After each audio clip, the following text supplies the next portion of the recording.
أعوذ بالله من الشيطان الرجيم بسم الله الرحمن الرحيم ذلك الكتاب لا ريب فيه هدى للمتقين. അസ്സലാമു അലൈക്കും വറഹ്മത്തുള്ളാഹി വബറകാതുഹു. സൂറ അൽ ബഖറയിലെ 3-ാമത്തെ വചനമാണ് നാം ഇപ്പോൾ ശ്രവിച്ചത്. അതിൻ്റെ അർത്ഥം ഇപ്രകാരമാകുന്നു: ഇത് മഹത്തായ ഗ്രന്ഥമാണ്, ഇതിൽ യാതൊരു സംശയവുമില്ല. ദോഷബാധയെ സൂക്ഷിക്കുന്നവർക്ക് ഇത് മാർഗദർശകമാകുന്നു. ഹുദല്ലിൽ മുത്തഖീൻ എന്ന പദപ്രയോഗത്തിലൂടെ വിശദീകരിക്കുന്നത് മനുഷ്യന് സൃഷ്ടാവുമായിട്ടുള്ള ബന്ധം കൂട്ടിയുറപ്പിക്കുന്നതിനുള്ള മാർഗങ്ങൾ വിശുദ്ധ ഖുർആനിൽ അടങ്ങിയിരിക്കുന്നു.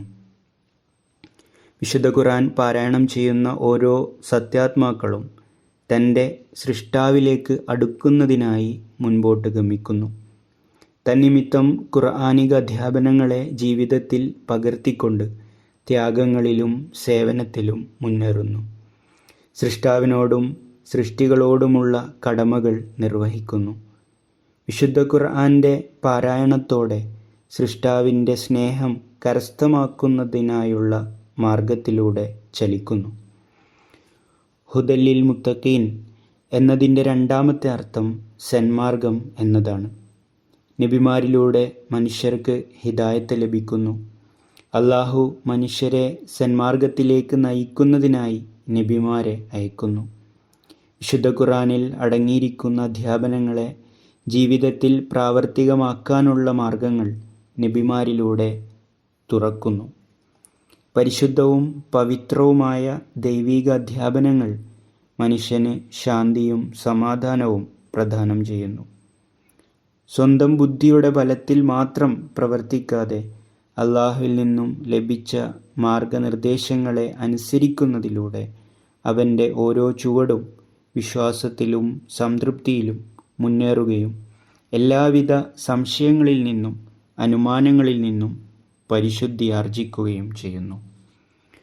ഹുദല്ലിൽ മുത്തഖീൻ എന്നതിൻ്റെ 3-ാമത്തെ അർത്ഥം കൂടുതൽ പ്രവർത്തിക്കാനുള്ള സൗഭാഗ്യം, അതുപോലെ ഉയർന്ന ചിന്ത എന്നൊക്കെയാണ്. ഇതിൻ്റെ അടിസ്ഥാനത്തിൽ വിശുദ്ധ ഖുർആൻ്റെ ഏതെങ്കിലും കൽപ്പന അനുസരിച്ച് പ്രവർത്തിക്കുന്നതിലൂടെ മനുഷ്യന് നന്മയിൽ മുന്നേറാൻ സാധിക്കുന്നു.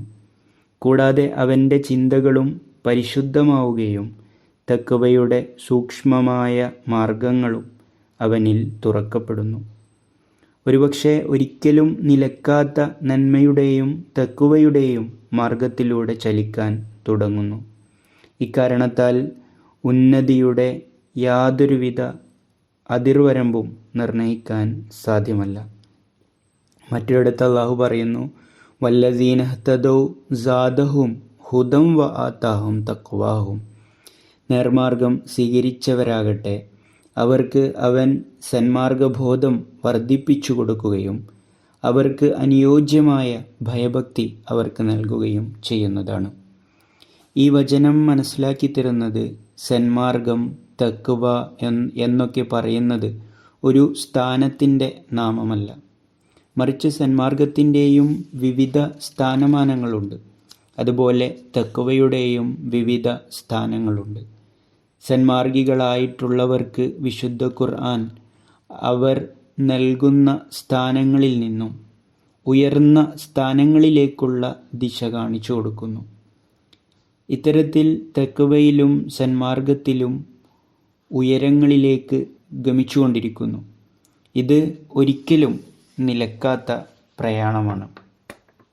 വിശുദ്ധ ഖുർആനിൽ അള്ളാഹു പറയുന്നു: വല്ലദീന ജാഹദു ഫീന ലനഹദിയന്നഹും സുബുലന.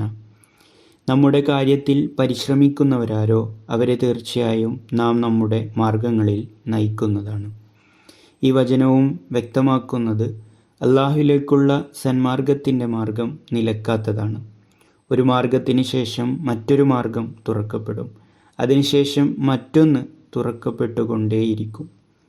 വീണ്ടും അള്ളാഹു പറയുന്നു: നൂറുഹും യസ്ആ ബൈന ഐദീഹിം വബി ഐമാനിഹിം യഖൂലൂന റബ്ബന അത്മിം ലനാ നൂറന വഗ്ഫിർ ലന ഇന്നക അലാ കുല്ലി ഷൈഇൻ ഖദീർ.